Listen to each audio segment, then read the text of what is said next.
Hey guys, welcome to my channel Roy official 140। তোমরা সবাই কেমন আছো? আশা করছি তোমরা অনেক ভালো আছো, আর আমি অনেক ভালো আছি।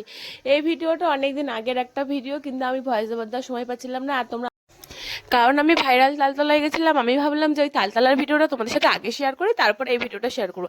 আর এই ভিডিওটা সেরকম কোনো একটা ভিডিও না। এখানে আমরা হাসছিলাম কেন বলো তো, আমাদের রাহুল ক্যামেরাটা ধরেছিল পুরোটা ভালোভাবে দেখাবে বলে, আর ফট করে সাইকেলের চাকাটা একটা গাড্ডায় ঢুকে যাচ্ছিল, ওই জন্য আমরা হাসতে হাসতে যাচ্ছিলাম।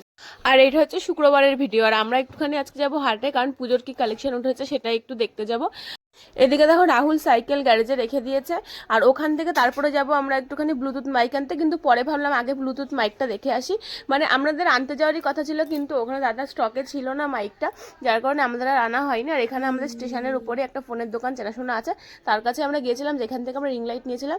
সে দাদা আমাদেরকে বললো তারের হেডফোনটা হবে, কিন্তু আমি বলেছি না, তারের ওই মাইকটা আমরা নেবো না। তারপরে আমাদেরকে একটা দোকানের ঠিকানা দিল, ওখান থেকে আমরা আবার দেখো মায়ের মন্দির দেখতে দেখতে স্টেশনের ওপর থেকেই বাইরে বেরিয়ে চলে গেছি।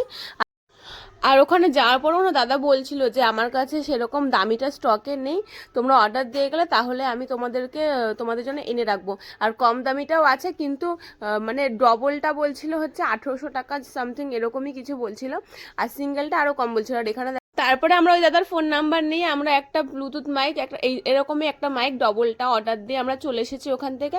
আর আসার পথে আমার সাথে একটা ঘটনা ঘটে গেছে, সেটা হচ্ছে আমি ওই দোকানে আমার পয়সার ব্যাগ রেখে চলে এসেছিলাম, সেটা আমার আর খেয়াল ছিল না। এবার হাটে ঢোকার পর তোমাদের দাদা যখন বলছে ব্যাগটা আমার হাতে দাও, তখন আমার মনে পড়েছে যে ব্যাগটা আমি ওই দোকানে রেখেই চলে এসেছি। যেহেতু হাটের থেকে ওই দোকানটা বেশিটা দূরত্ব ছিল না, তোমাদের দাদা আবার গেছিলো, আর দোকানের দাদাটা খুব ভালো ছিল, আর এমনিতেও সেরকম ব্যাগে কিছু ছিল না, যার কারণে যে উনি রেখে দেবে বা কিছু। তারপরে আমি তোমাদের সাথে দেখো কেমনভাবে বলছিলাম, কারণ আমার খুব টেনশন হচ্ছিল, আর মুখের অঙ্গিভঙ্গি দেখে তোমরা হয়তো বুঝে গেছো। আর আমরা হাটের সামনে আমি দাঁড়িয়েছিলাম, আর তোমাদের দাদা আসছিল, আর ও তো খুব রেগে গেছিলো আমার উপরে। আর এখান থেকে আমরা হাটে গিয়ে আমি আমার জন্য দুটো শর্ট কুর্তি কিনেছি 150 টাকা দামের, আর তোমাদের দাদা দুটো গেঞ্জি কিনেছিল। এই ছিল আজকের ভিডিওটা তোমাদের কেমন লাগলো কমেন্ট করে জানাতে একদমই ভুলো না। দেখা হচ্ছে নেক্সট কোনো ভিডিওতে। আমি তোমাদের দাদা গ্যারেজ থেকে সাইকেল বার করছে, কারণ এখন আমরা বাড়ির পথে চলে যাবো। ভিডিওটা ভালো লাগলে প্লিজ তোমরা লাইক শেয়ার করতে, যারা আমার চ্যানেল নতুন আছে তারা প্লিজ চ্যানেলটা সাবস্ক্রাইব করতে একদমই ভুলো না। টাটা সবাইকে।